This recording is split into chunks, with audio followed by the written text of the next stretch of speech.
Yeah. So what were you saying? Verse that goes to what verse? Oh, I'm talking about what? You can bring this closer and Oh, just you can just mess with it to where it's oh, kind of close. Yeah.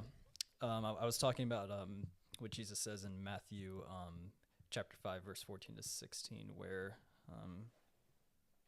he says where he says this. Getting close to it.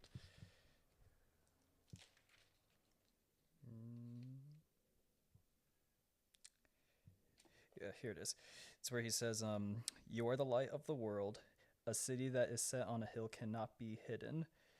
Nor do they light a lamp and put it under a basket, but on a lampstand, and gives it light to all who are in the house. Let your light so shine before men that they may see your good works and glorify your Father in heaven." So that's kind of like where like where like Jesus tells us to be the light of the world, and Mm. that's where to glorify God and to show like your good works. And that to me is shows like we're that light, like we're the light in that lighthouse where you shine your light. So, and I think also like when like I try to be careful with, because like that's when Jesus says that he is the light of the world. Mm-hmm. And but yeah, I do think like when Jesus says that he's the light of the world, like to me that's like where he's that beacon of hope, like Mm-hmm. where you are ultimately like when you're in the darkness, like when you're your darkest times, but you see that light like in the distance, like guiding you to shore. And that to me is ultimately like where like of what lighthouses like represent, like the light in that lighthouse. And I Mm-hmm. just think that's what Jesus represents. He's the beacon that guides us to shore, like when we're in our darkest. Yeah, and I feel like the passage saying that we are to be that light, and it also said that Jesus is that light, is almost a reflection of the idea that we are supposed to become like Jesus. Like our goal Yeah. and our transformation, the result of us following Christ is to become more like him. So we probably will never get to that point. We'll never become the actual light the same way Jesus is, but we can become a pale reflection, a pale imitation of what he did when he was here on earth. Yeah, yeah, totally. Like that's kind of like what you're kind of like what kind of like where it says, I think it's in where Paul says, I think in Galatians or Ephesians, Mm-hmm. or I don't know, I forget which one it is, but he says, I think it's Ephesians, where he says that we are to be imitators of Christ. Mm. We're to be, and I think like that's where like Jesus was that perfect light. He's that like I said, he's that beacon of hope. And he tells us that like be the light that I have, that I am, like be that, like be that's like what you ought to be. Yeah. And like that's what Jesus to me, like that's what Jesus taught us, is to be that person, that be like Jesus. And that's where I think like that's where where we're told to be imitators of God. And it kind of like has that parallel to what he says in Matthew chapter 14 verse chapter 5 verse 14 to 16, where he says that you are the light of the world, let your light shine. Mm. And then when Jesus says in John where he says like I am the light of the world. And and that to me is where like that's what we're supposed to be the example of who Christ is. Mm-hmm. Yeah. Is there anything recently that you've been feeling like the Lord's been calling you to become more like Jesus in a certain way? That's a good question. Well, before the start of the year, like I was, I was in a dark place because of like bad decisions that I made. A lot of people, I've heard this from a lot of people saying, like, well, I did this because I was in a dark place, but no, like you're in that dark place because you did it. because this is what you've been doing. Yeah. So like I have been like making bad decisions like during last summer and like last spring, and that's like what ultimately like threw me into a depression. And then I think it was sometime in late August where it just felt like that weight had been lifted off my shoulders. And that to me was where I was where like God had made things, had delivered me. And then that's where I had repented, and then that's what led to me getting baptized by our one and only Chris Hilkin. But I do think like that's what it is like, repentance, and then that's what leads to baptism ultimately. But recently I did like have this is gonna sound weird, but I did like kind of have like a bit of a relapse, unfortunately. And that's where I was when you I think like what Chris Hilkin says, he ultimately says that we ought to hate sin. And that's like where I when I had relapsed, I unfortunately I unfortunately was like very upset at what I did. Like I was, and honestly, I think that's fortunate. I think the unfortunate is when you are when you go back and you're not very upset. I think the more unfortunate is when you do things not according to Christ and you don't feel any sense of, oh, I shouldn't be doing this, or like any sort of guilt in that action, because that reflects on a sense of, oh, I haven't been in relationship with God recently. I don't really, for me, whenever I do things that I'm not proud of, or I'm not following Christ in a specific way or in a specific action, whenever I do that and I don't feel guilt for that, or I don't conviction. Yeah, I don't feel that conviction.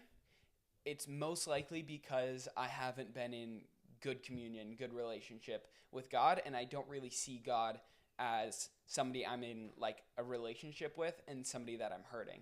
I feel like whenever I see God as my king, my father, my friend, and when I see my sin as something that hurts him, something that either just straight up hurts him, or the thing that I always like this analogy. Whenever I see that as the actual nails that pin Jesus up on the cross, when I see every single sin as the more pain, the more wrath that Jesus has to go through, the more I feel that conviction. And when I don't feel that conviction, it's because I'm not really seeing Jesus as this person that did all this for me, the God of the universe that did all that for me. And for me to add to his suffering, add to his pain, is just like disgusting. But sometimes I just don't feel that. Yeah, no. And like for me, like when I was in that situation, I felt really upset. Like I actually ended up sobbing, unfortunately. And you have like these thoughts of like God's presence has left me, or like I feel like a disgusting person. And you went back to that thing that you promised God to God, that you made that pledge to God that you would not do it, that you wouldn't do it. And I think that that's like the worst thing that's like the worst feeling to have ultimately. And then you try to like, pray for God's forgiveness. You try to move on, but like, it's still like, it sits with you ultimately. And that's kind of, unfortunately, what I have is like this whole thing of like overthinking. It's just, you have that feeling of the loss of salvation. You're like, I was on a good track and I just blew it ultimately.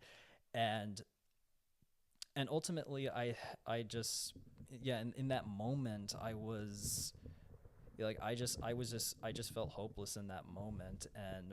But then, as soon as I like moved on, like I ended up getting a hold of a mentor of mine that lives in Tennessee, who I actually met in Montana like a couple of years ago, and that's where like he reminded me of look, this is not the end for you. Like you still are continuing on.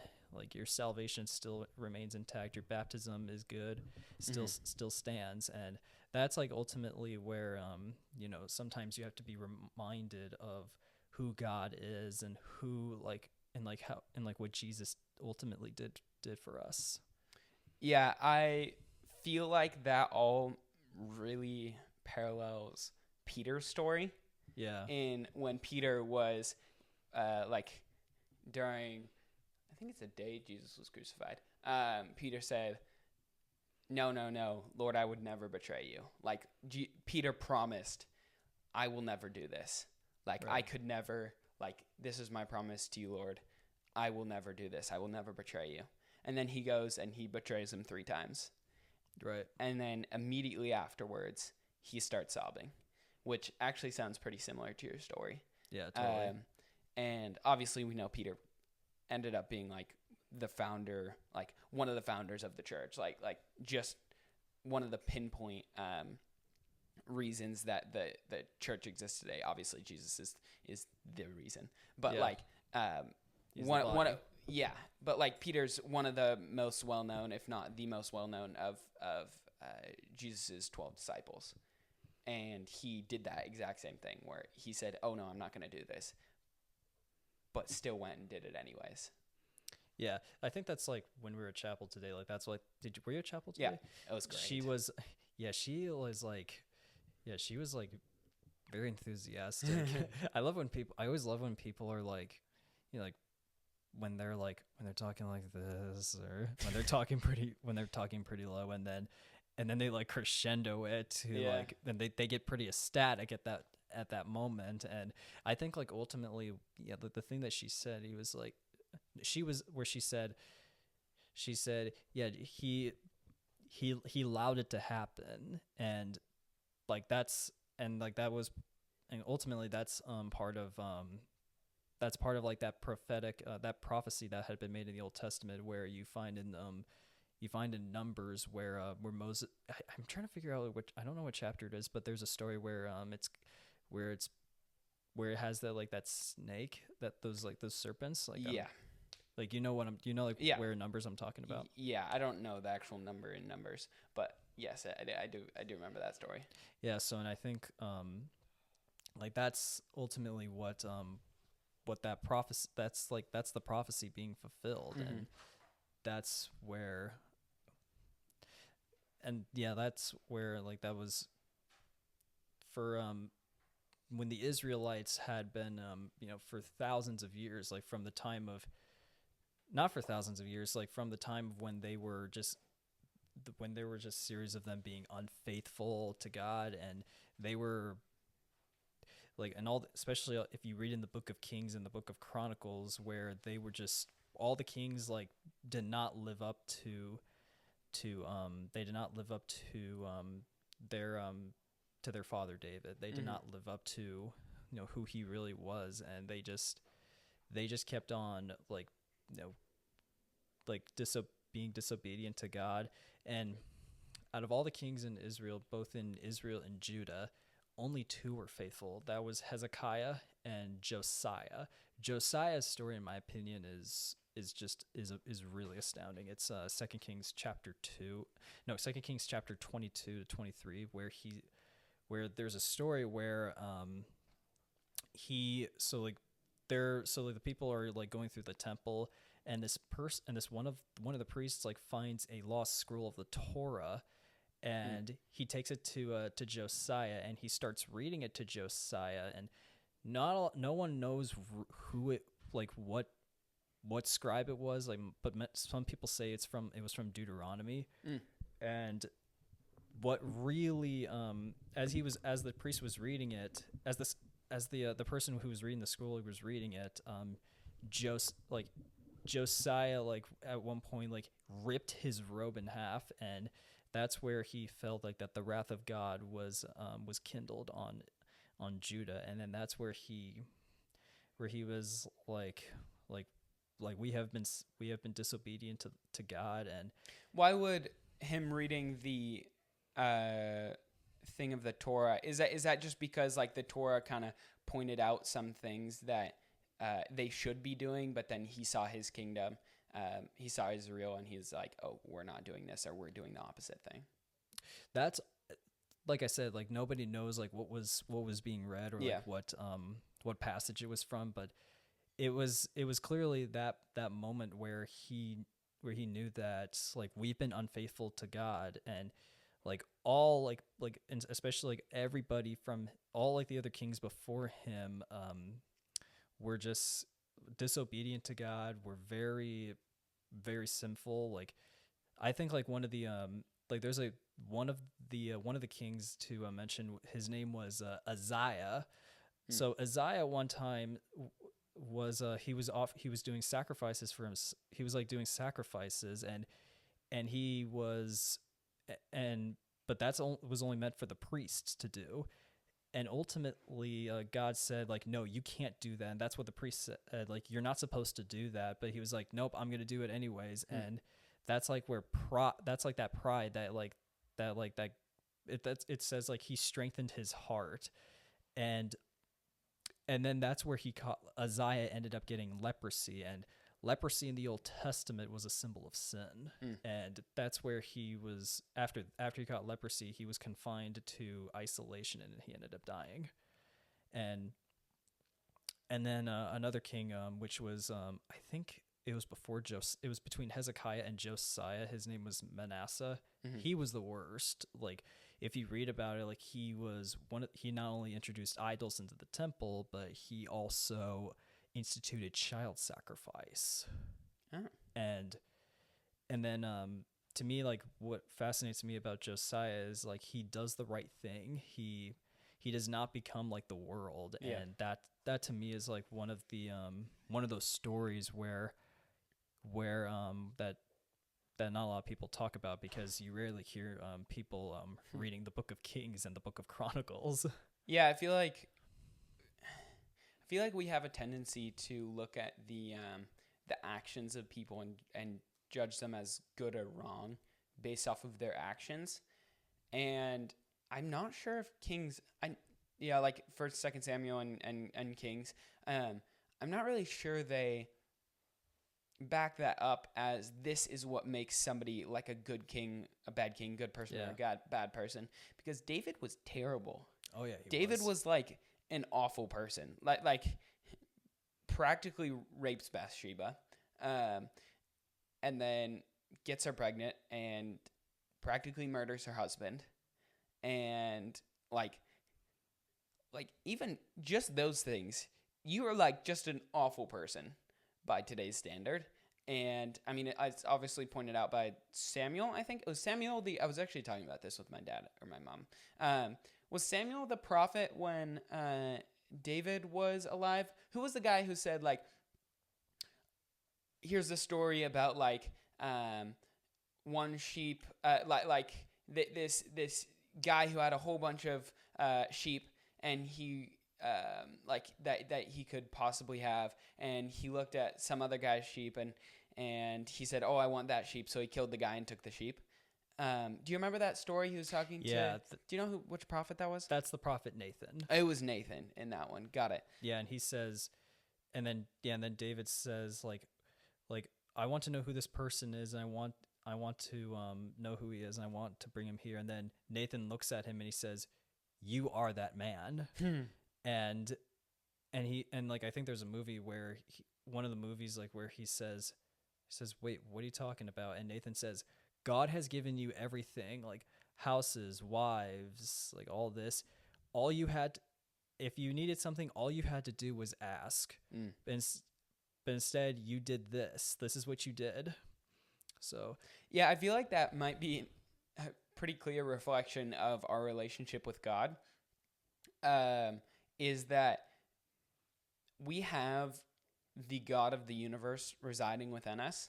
Right. And whenever we want things, like when we want bad things, God's not going to give us bad things. But if we want something that's good, like we say we want joy, we want peace, we want all these like fulfillment in our lives, we can like go and just do that a bad way, and we can do it the wrong way. But with God, we have eternal access to the most fulfilling things in life, and all we have to do is ask.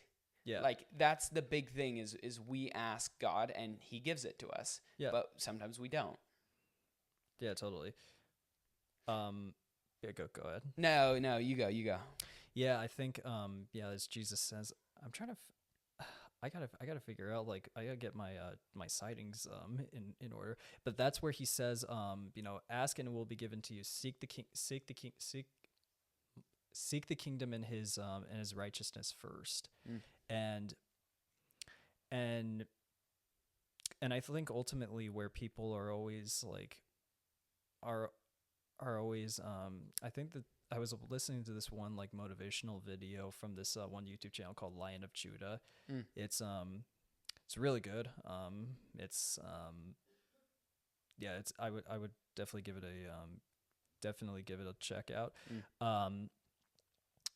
But people are always like worshiping God based on like what he gives them, and that's what's called profitable faith, and that's a lot of people. Some people are like worshiping like God like based on like what he gives them, or like what he can give them, but that really stems away from like what really does not that's really not what real.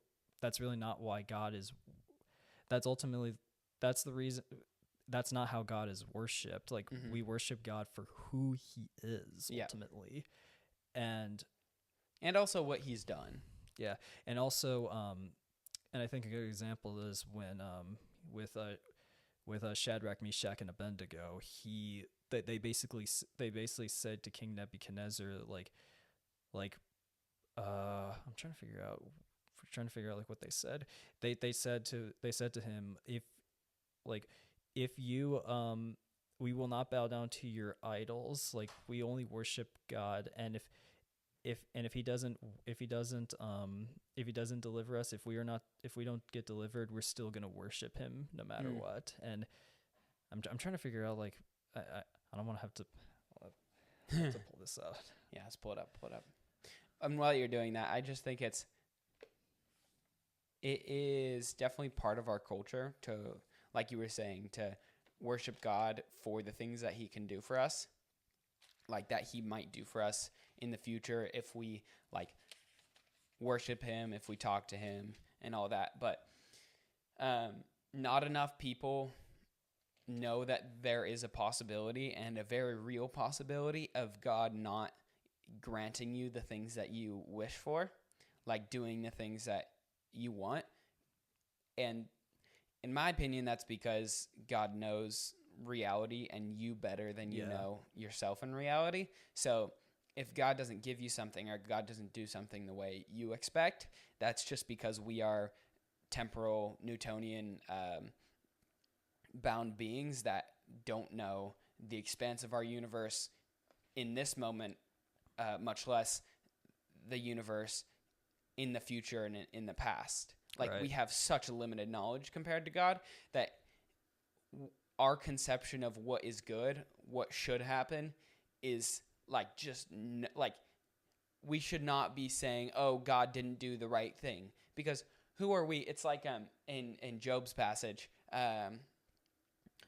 when Job said, God, why did you do all this to me? Like, what is the reason for all this? And God's like, who are you?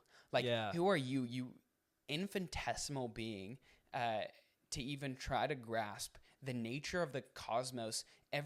I know even down to the smallest quarks, leptons, like the smallest subatomic particles, all the way up to the expanse of the universe with billions and trillions of galaxies just clustered together. Who are you to think, oh, this is the right thing to do? Yeah. He was like, yeah, he's basically saying like, now prepare yourself like a man and you shall answer these questions. He says, where were you when I laid the foundations of the earth? Can an oxen like do this? Like, can this do that? And then that's where like Job basically says, I'm not worthy to answer these questions. Yeah. It's almost like if this is, this doesn't even compare, but it's almost as if like we were, we had like an ant farm or something like that. And we like made the farm specifically so that the ants could thrive and survive and like for the best possible outcome for the ants. And let's say we could translate to the ant language, and they asked us, "Oh, why are you doing this specific thing? Because it's like hurting, or it killed off some of my people in my colony," and we have to explain to the ant why we did these things, why we put everything out this way. And there's like no possible way that an ant would understand the complexities of what we're trying to do. So it's like, I can try to explain this to you, Yeah. but you're not going to get it because you're so tiny and your comprehension of these things is so much smaller than mine. And it's even like the gap between us and an ant is tiny compared to the gap between us and God. So it's like, how much more are we not able to understand compared to God? Right. Right. I wanted to go back Yeah, to let's go back to that. I wanted to go back to this. So this is what so this is like what, going back to the furnace, this is what like this is right when they were about to get thrown into the furnace. It's Daniel 3:16 to 18 says, Shadrach, Meshach, and Abednego answered and said to the king, O Nebuchadnezzar, we have no need to answer you in this matter. If this is the case, our God, whom we serve, is able to deliver us from the burning fiery furnace, and he will deliver us from your hand, O king. But if not, let it be known to you, O king, that we do not serve your gods, nor will we worship the gold image which you have set up. So like that's like where, like even if that's like where they're saying like, if God delivers us or not, we are not going to bow to your idols. We are still going to worship God for who He is, and that to me is where, you know, that's like where the part where we worship, that's the faith of Job, like that's the faith of Shadrach, Meshach, and Abednego, where worshiping God for who He is, and not for what He can give you, or like not for like God didn't do, like He didn't do this, like He didn't do that, like He did this, He did that. Like that's a lot of people like have that. A lot of people these days have that concept, like believe that idea of that. And I think that comes from the modern view of just relationships in general. Like, I definitely struggle with this. I fall into this trap of relationships in my life are almost solely based off of transactional things that can happen between the relationships. So instead of me loving my friend for who he is, what he's done, I love my friend and I hang out with my friend because of what he can do for me in the future. Right. What might happen, what like status, what enjoyment I can get out of my friend in the future. This is why I hang out with him sometimes, like, or whoever it is, them sometimes. And it's like purely transactional. And that can go on from friendships, that can go on to relationships, to marriages. It's purely transactional. And as soon as that transaction dries up, as soon as it withers up, that love, that caring, that relationship between them also withers up. And it's sort of reflected in what God commands for us in marriage. Is it's not as soon as you stop loving them, as soon as you stop getting this like feeling, as soon as they stop doing the things for you that you expect them to be able to do for you, then you break up with them. It's, you make this commitment, you love them because love is a choice. Love is not a feeling. Love is not like, oh, this is what you can do for me in the future. Yeah. Yeah, totally. The fact that you bring up marriages, it just, to me, it doesn't seem like in today's age, like with, you know, marriages are not like, are completely, they're not the way of how in terms of also dating, like it's not the same of how our parents and our grandparents had back in the day. Like they didn't have like this like thing of social media. They didn't have any of that back in the day. And in today's world, like it seems like that's been the case, and it's just like been exploding out of control ultimately. Yeah. And to me, that's where we're headed for trouble in the next couple of years ultimately.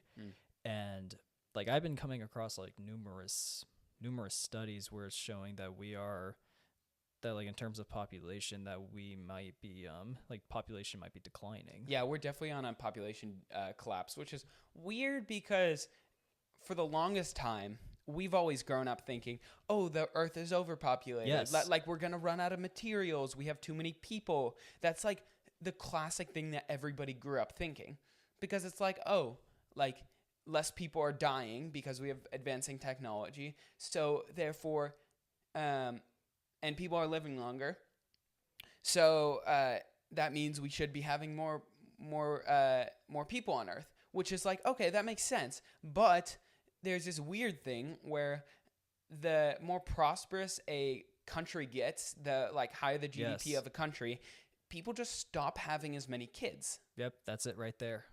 And it's weird because like it makes sense, because like when you're kind of in this lower GDP, lower prosperity country, you understand that kids are one of the like greatest fulfillments in life. Kids are where you get your like purpose, which I think it ultimately should be coming from God. But like aside from God, having getting married and having kids is like one of the best things you can do with your life. And people in low GDP economies, low GDP countries, they know this, but when it gets to a higher, more prosperous country, they see all these really cool things that they can experience for themselves, like the sex, the money, the all these things that they know they can't do if they have kids. Like you can have less vacations, you can have less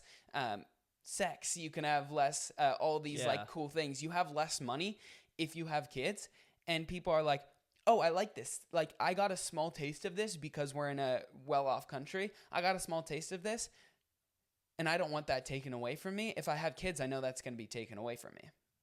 Yeah, and like that's where you have like that's where like where people are not getting married nowadays, and that's why like where like divorce rates are through the roof. Ultimately, they've been like that for the past 20 years right now. I come from divorced parents, so I kind of unfortunately I happen to be my parents happen to be one of them. But yeah, it's divorce rates are like, I think nearly half of all marriages are ending in divorce. And we've also been seeing like the rise in single motherhood rates. And like I came across this one study where it found like what happens to kids like when they're raised in single mother homes. And it found that the study found that 90% of single parent homes are headed by women. So 63% of youth suicides are from single mother homes. 90% of homelessness and runaway children are from single mother homes. Wow. 71% of high school dropouts are from single mother homes. 70% of youth in operated institutions. 85% of youths who show behavioral disorders, and 80% of all youths in prison. Wow. So like that's like what happens when this is what happens with like single motherhood rates, and people say like you can't blame that on the mother, or like for me I'm not too sure like who to place the blame on, but what the thing about it is like that's what's happening. And so but yeah, and then like with marriage rates, like they're clearly they've been declining like for a bit, and then and then which ultimately has been leading to like the decrease in birth rates, which Yeah. which right now the United States fertility rate is 1.6. To give you an idea of how bad that is, the average the threshold for a fertility rate that is needed for a country that is needed in a country that's going to replace its old population. So you know, like how that is when a native population replaces itself, like with a new generation, that threshold needs to be around 2.1. So that's how bad it is. Why is it not just flat 2? That's like, I feel like to replace, you would have 2 parents. Is it for every relationship it needs to be 2.1, or just per person? I'm not too sure. It's the way it's measured is births per 1,000 per women, I think. Okay. So I think that's what it is, but I might have to look back at that. That would make sense. So if it's just per women, that would exclude the single men. So the 0.1 probably adds. So like you can replace the single men who are lonely. Yeah.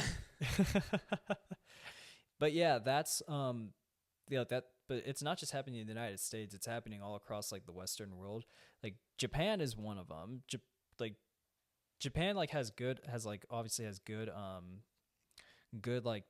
has like a good health care system. Like people are in good health. Like they have a higher life expectancy than we do. Like our life expectancy is 77.84. Japan's is 85. But wow. I know, but on the flip side, Japan's population is declining. Like they're because population's getting old, people are not having kids, and in 2021 they lost their population declined by about 640,000. So wow. And I think and from what I came across a study where like that by the turn of the next century, Japan's population will have shrunk in half. Like that's what the projections are looking right now. So what is their population right now? Because 600,000 is a lot in 1 year. I think their population right now is I think it's 120 million. 100 million. So it'll 20 million. 120 million. So I could be wrong. That's 60 million by this turn of the century. Yeah. So 75 years. Yeah. So wow, it's amazing that we've actually. We're a quarter of the way. Quarter of a century. Yeah, it's wild. It's not that we're going to be in the next century. We're not going to. No. I mean, technically. We could. With the like advancements in like medical and like life prolonging technology. We're actually at a pretty decent. For every 1 year that passes, I believe we raised up the life expectancy like 0.6 years or something like that.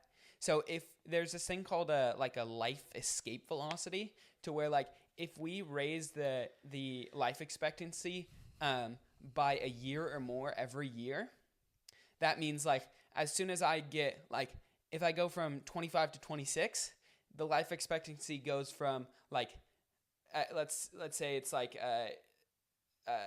79 to 80, and then I go from 26 to 27. Life expectancy goes from 80 to 81. So as I grow older, the life expectancy goes up by a year or more. Yeah. So then eventually there's this escape velocity to where like technically speaking, you can if you keep on raising it up a year or more every single year, you get to like an immortality like level of like it just keeps on going up and you just keep on getting older, which is really interesting.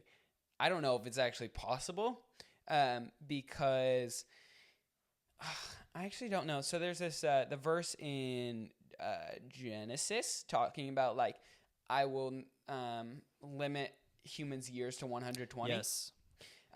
It might just be that like we can only raise up life expectancy to be like on average like we could probably get it up to on average like 110 or 115. Yeah. Like the oldest people get to like 122, 120, like just around 120. I'm not sure. I don't know really how to interpret that verse, but that is an interesting concept. Yeah, since you talk about that verse, I actually have been it's Genesis 6 verse I think it's verse 3. Mm-hmm. Um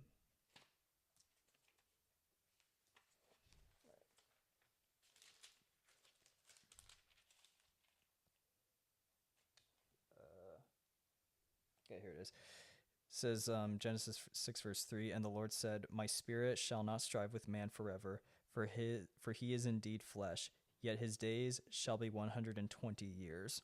Mm-hmm. So there have been you've heard of like in the Jewish tradition, like the Hebrew tradition, like the Jubilee. Yeah, I've heard about it. I'm not really sure what it is. So the Jubilee is it happens every 50 years. Mm-hmm. So like for instance, when I think in Joshua, like when they crossed the Jordan, that was a Jubilee year. Oh, okay. So it's like a celebration for like it's like an ultimate celebration. Like it involves like a bunch of things, including debts being canceled. Is it just like because it's half a century, or is it like is there anything in like Jewish history that it's based off of? I'm not too sure about that, but if you like there's some really interesting things that involve like the Jubilees. So if you take I'm trying to think so if you put this into perspective, if you put like Jubilees into perspective, so when he says, so I think like what God says, like when he says like his days shall be 120 years, I think like when he puts the Jubilee, I think like when you put the Jubilees into perspective, so from the time of creation, from the time of creation to Abraham, that's around 2,000 years. So that's about. Are you okay? This is actually an interesting question. Are you taking a literal 6-day approach to creation? Can you explain about that? I might be familiar with it. Okay, so in the book of Genesis, it looks like God creates all of creation within a literal 6-day period. So like what our 24-hour period is, God makes all of creation in 6 days. And that's what a lot of people think. That's what like kind of really conservative traditional Christians believe. I don't particularly take to that view because of the size of the universe, and we can just tell that like because there is a speed limit for light, the fact that we can see light from galaxies that are so far away means that those galaxies had to have been created a certain amount of time ago for their light to be able to reach us. So I take to the more standard like 13.6 or 14 point something billion year universe like time period, like how long it took for that to be created. Right. But some people say that like the universe was created and then light was already created. Like let's say the universe was created all at once and in 6 days, and that made it so like the galaxy is over here and we're over here, like some distant galaxy, but the light from this galaxy was already created. The light was created at the same time as the galaxy. But it's the light from that galaxy, but it was created at the same time. I don't think that God would do that because I think that is just like that feels deliberately deceptive if God did that, and I don't see any reason why God would do that. Yeah. I'm not taking that, using the Jubilees on that approach, on that specific measure.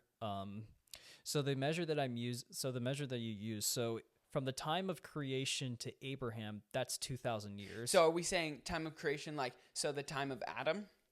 Yeah, from the time of Adam. Got it. Okay. So if you put that in perspective, so 2,000 years, that's 40 Jubilees. Got it. and then from Abraham to Jesus is 40 jubilees, and then from Jesus to where we are is 40 jubilees. That's 120 jubilees total. Mm-hmm. So that's where, yeah. So that's why. Oh, that was a thing. That's why people thought like the end of the like Jesus would come back about now. Yeah, somewhere around this time. Got it. So that's that's kind of like where, like, clearly there's been a lot of debate about where God says in Genesis chapter 6 verse 3 where he says 120 years, but a lot of people have been debating, okay, like are you taking literal years, or are you doing like, or is this from like the jubilees? But before all of that, before he said that, that was like before that was way before Abraham. So but I would say like I don't know if I would take it on the Jubilee approach, but sometimes I am often convinced of that. So little Bible conspiracy theories that like Jesus, we know. The thing is, I don't take to those because that means we can figure out when Jesus is coming back. Yeah, totally. And Jesus specifically said, no one's going to know when I'm coming back. Like granted, like if everybody took like a random guess, like this year, like we have 8 billion years in the future. If everybody took like 1 year into the future and be like, I knew the year. It's just one random person. But yeah, I don't think we can properly estimate it because Jesus said, oh, I'm not going to know. Only the Father knows. Yeah, totally. And none of you know. Yeah. That's why like I said, I'm not too like set on like the on like what God says in chapter 6 verse 3. I actually had forgotten about it right before you brought it up. So I'm like, but yeah, it's and then that astronomical stuff, like that's totally like, that's just that's Chris Hilkin stuff. Yeah. Like that's way too much for me. No, but you have a fantastic, do you have a photographic memory or something? Because your recollection of numbers and verses is very impressive. I mean, I haven't gotten too much into the into the Torah. Like I was like I've only been with the Bible. I've only been reading about I've only been focused on like one book at a time. At one point I was reading like 3 books at a time. Wow. So I'm like, then I'm like, look, you don't have to be doing this. Like you can just, I would rather be focused on one book and reading like 2 chapters than like reading like a bunch of stuff to try and like blow through the Bible, like try and like blow through like all the books. So yeah. But what was your question again? It's just like, do you have like a near photographic memory or something? Because I don't know how you recite all these specific citations and the verses word for word. It's just stuff that I watch from YouTube, and yeah, I do like have a pretty sharp memory, but I don't know if it's a photographic memory, because for me to like remember it, like I watch the stuff over and over and over again to get like an idea, and then once I watch it again and again, I'm like, okay, like now I can like articulate to it ultimately. No, that's cool. Because for me, I guess my brain works more in concepts than in hard like data. I don't know how to explain that, but like when I read verses like that, my brain doesn't try to memorize it. My brain tries to understand it and get like the meaning of what that is saying, rather than like the actual text. So then I try to relate the meaning and like what the implications of this are to other things, which is kind of what I was doing before. And that kind of goes with like math. Like for me, subjects in general, I do a lot better in subjects where you need to understand it and work with it rather than memorize it. Like bio, a little bit of chemistry, and sometimes vocab. Those are mostly memorization things. So like also history, where like you kind of memorize that like in history, it was this year. You memorize in bio that it's this specific bone that is called this specific thing, and this artery is this thing. And like, I am terrible with that, but what I am good with is like math concepts, where like if I understand math correctly, then I can like relate these to different parts and like actually solve an equation. But it seems like your mind works a different way.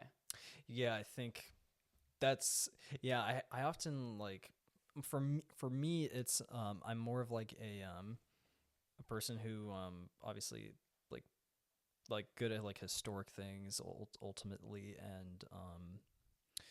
and what else, yeah, just like if you recite it a bunch of times, like then you're good at memorizing it ultimately. Yeah. What's your major? Oh, I'm in political science. So you're in poli-sci. Do you know what you're gonna do? Uh, not really. I don't know. I'll be honest, like I don't want anything to do with politics because because in politics, Smart. like you're likely because like no matter where you go in politics, like there's likely that it's highly likely that you'll engage in some kind of corruption. So Ultimate power corrupts. Absolute power corrupts absolutely. Like the more you're in politics, the more likely you're gonna have power over other people, and then I don't know, power over other people is, for some people, that is like enticing to where like they just want more. Like as soon as I get power over some people, I just want power over more. And then like as soon as I can like use this power, I can use this power to make them do this thing. Now I'm like, can I get them to do this too?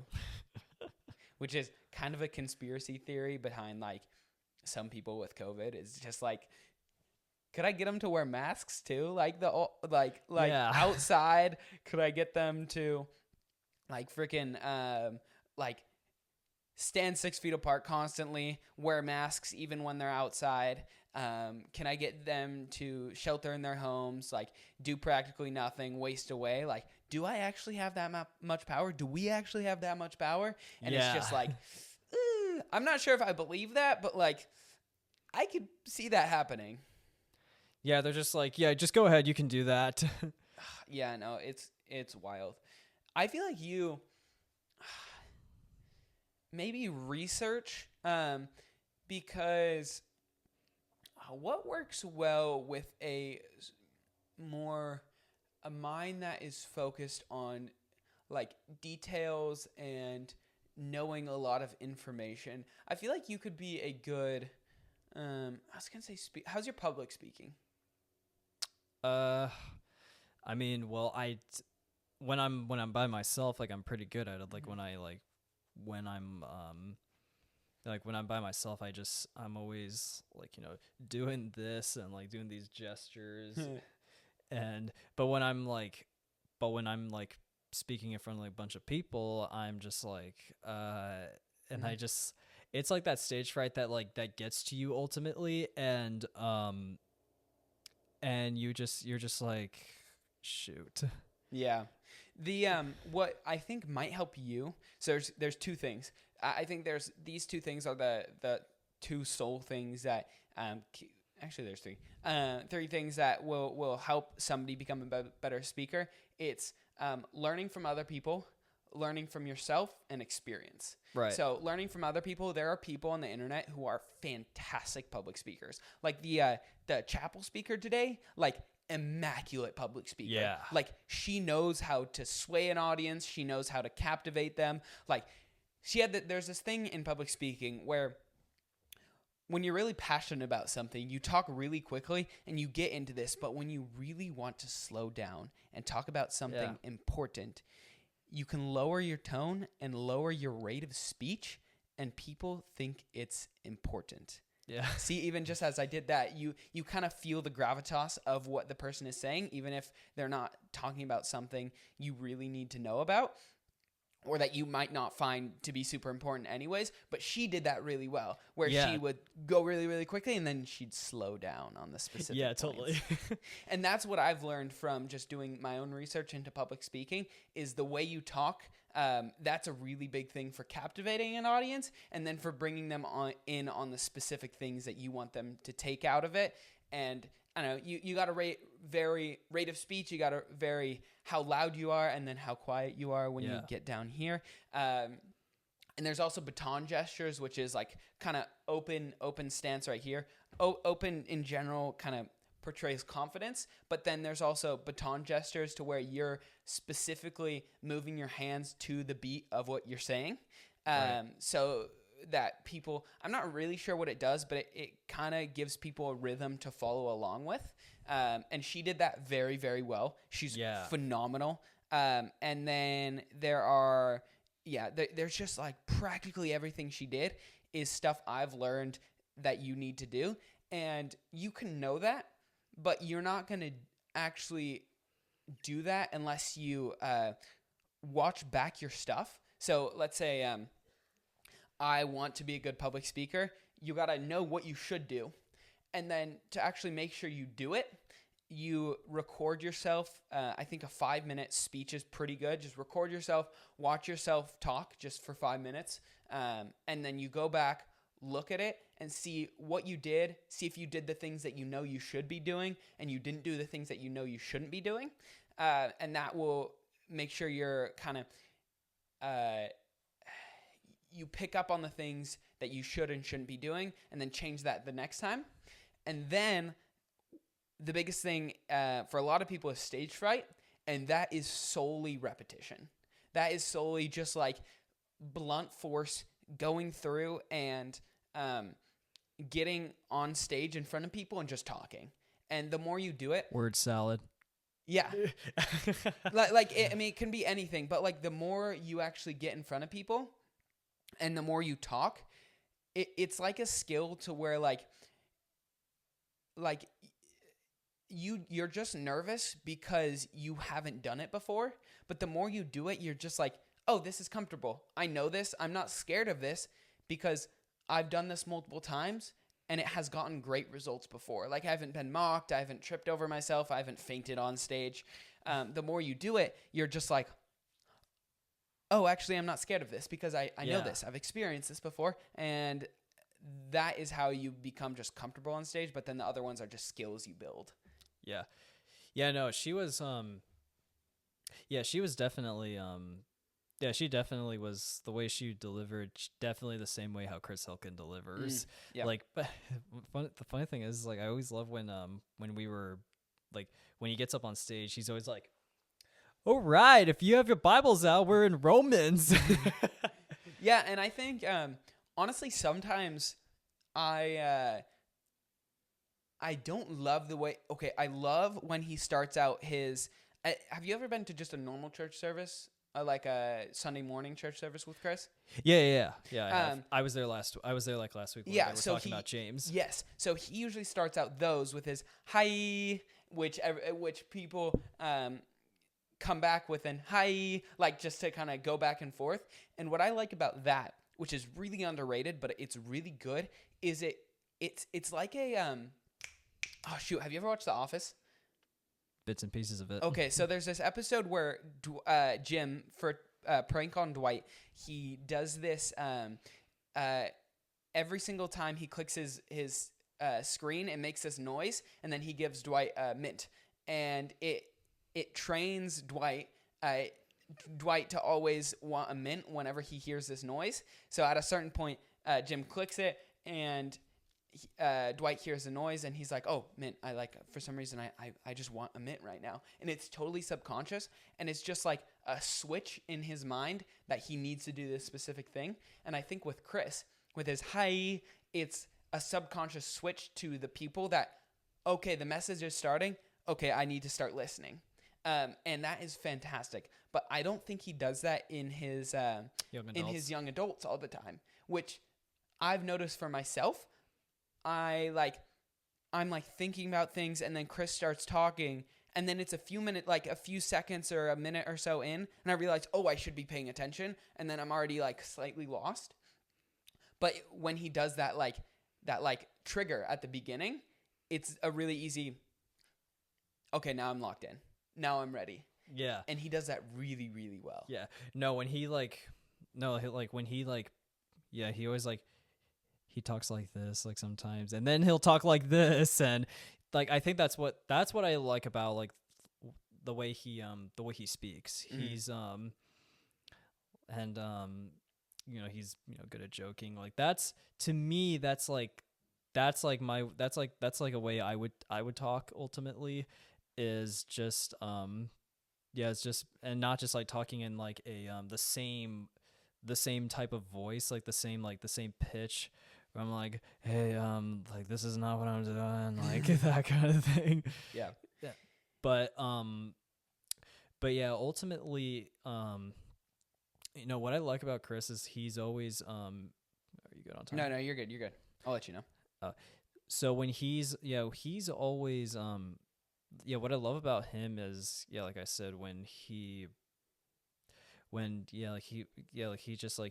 breaks things down pretty well. Like he's like he like always, he always seems to be good with the with like, you know, the whole like what we were talking about with James, and also with Romans, like on the parts about the righteousness of Christ, the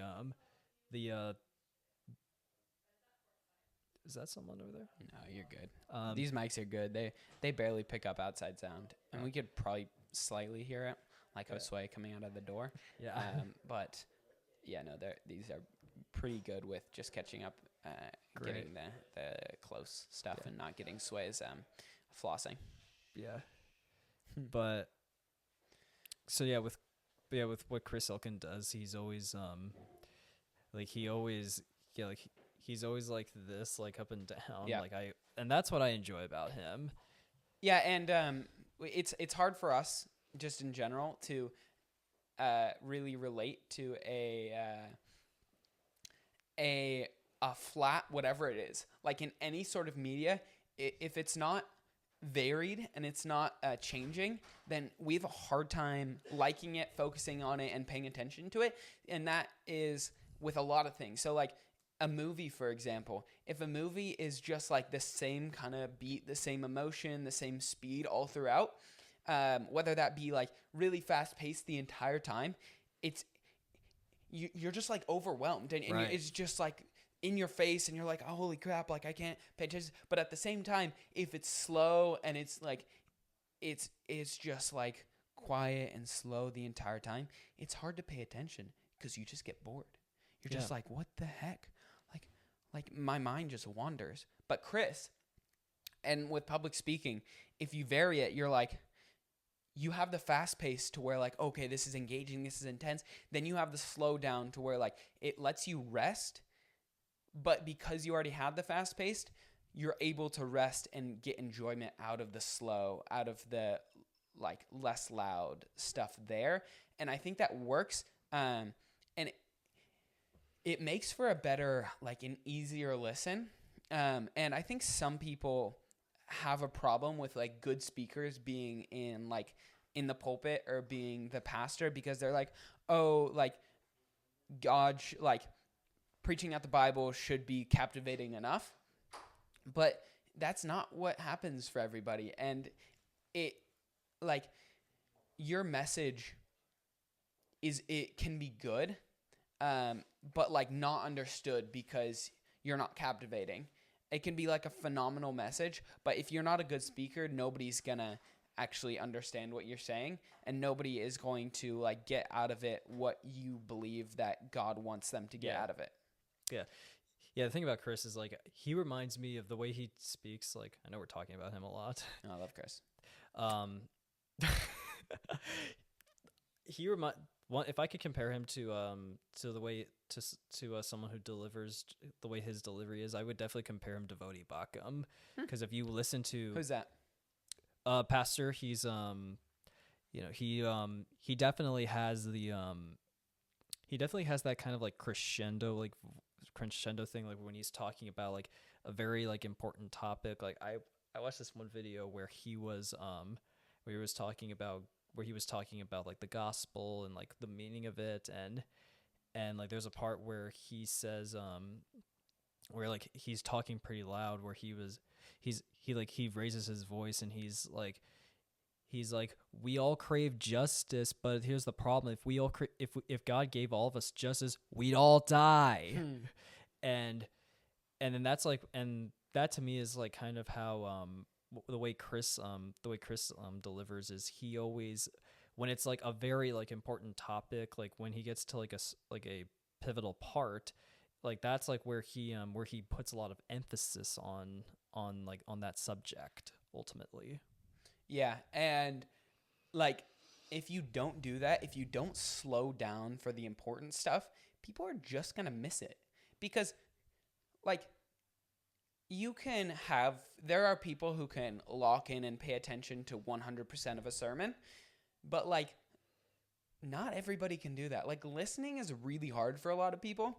So getting them to fully listen and get every single beat of what you're saying for like 45 minutes, an hour, however long your sermon is, that's so difficult. But like if you can really hook them in on the important stuff, the stuff you want them to take away from it, you're gonna get them to like get out of it what you want them to get out of it, because you're subconsciously signaling to them that like this is important. This is where you should be paying attention.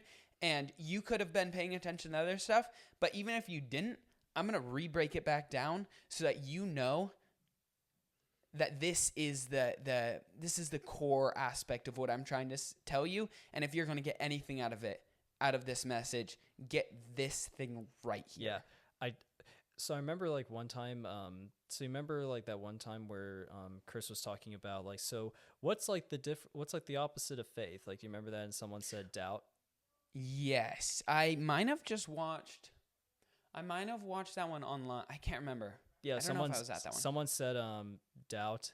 That was me, by the way. That was you? Yeah, that was so me. funny. That's great. And I'm like, oh shoot. And then like the way he was like talking, he was like he kept on like saying like doubt. He was just like he kept on mentioning the word doubt, and he's like, but that's what you were doing. And to me, like that's like him. That was him like speaking directly to me. And I was just like, oh shoot. No, but that's what he wanted. That's exactly okay. So was he talking about doubt before you said doubt, or was it afterwards?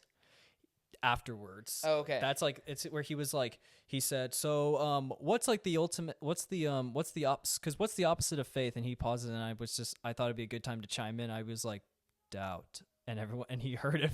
I'm in the back, like on the back right. And that's fantastic. And I'm like, and he says, and he's like, no. Like, it's sight.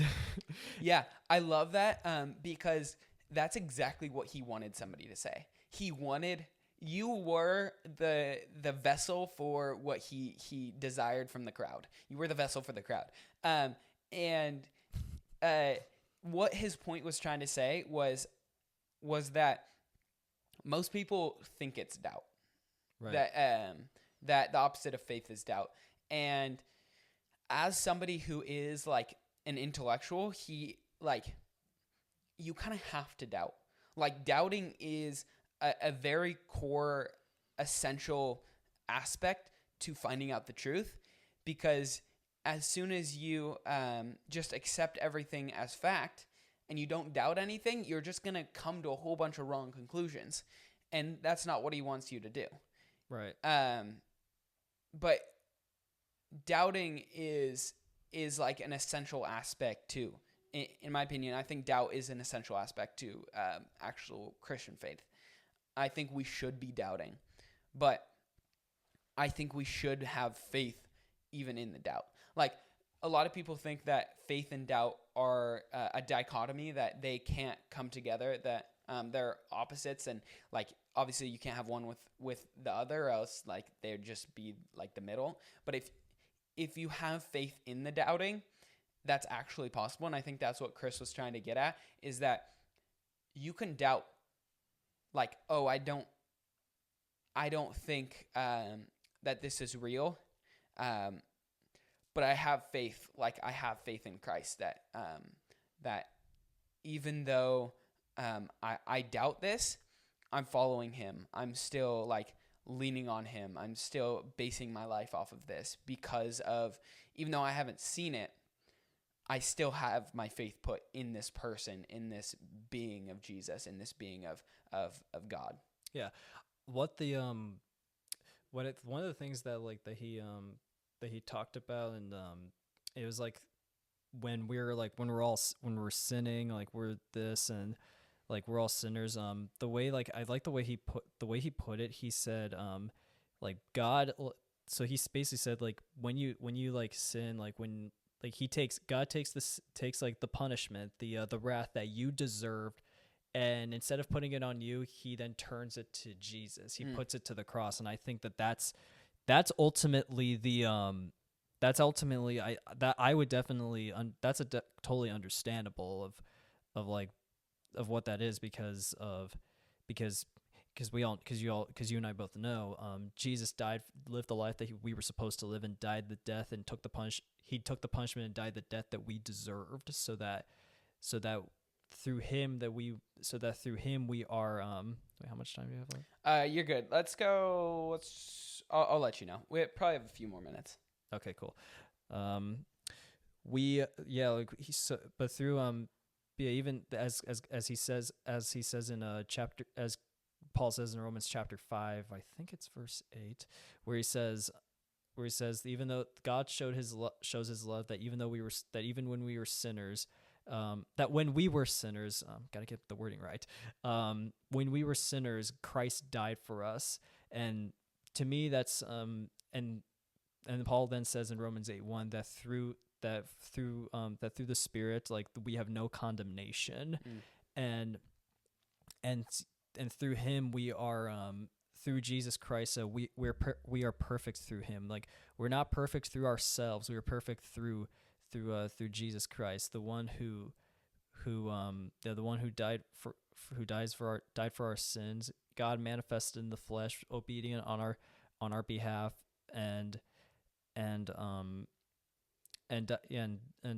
made the ultimate sacrifice that none of us could do, like that we all made this took the punishment that we deserved, which that ultimately means that we all deserve death. We all deserve, like, we deserve, like, that's, and it's unfortunate that hell is the default destination, which that's because we are born into a fallen nature, and that's to me is like God. That's ultimately God showing the love that he had for us, and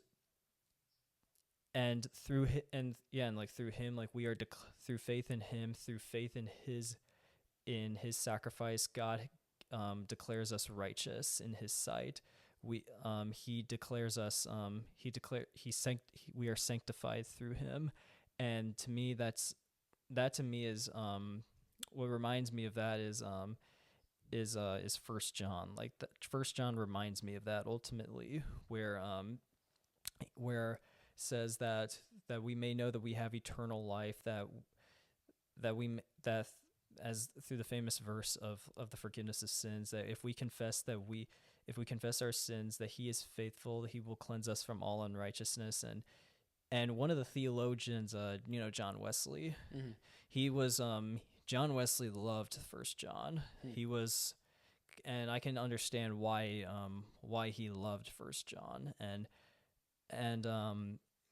to me, that's even when we mess up, even if we go back, we do something that we promise God not to do again, and even though we feel like God's presence has left us, we often are reminded of his love, and that's that's not that's who God is. Like, we are not like, even though we mess up, like, God still loves us. And he says in when he's, so in the book of Hosea, he the prophet Hosea, like, marries a prostitute, which that portrays God's relationship with Israel. And he says God says in chapter 11, how can I give you up? And like, that to me is like where, like, that's where he says, like, I will not leave you. So that to me is like, every time, like, when I mess up or something, I'm always reminded of that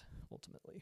That's fantastic. That's actually a great note to end on. I have Luke. I told him I would be there for him to do something with him right about now. So thank you, Michael. I really appreciate it. Thanks for having me. It was a really, really, really fun one. Yeah. I wish we could do this longer, but I do have prior commitments. Yeah, no, I totally get that. Thank you.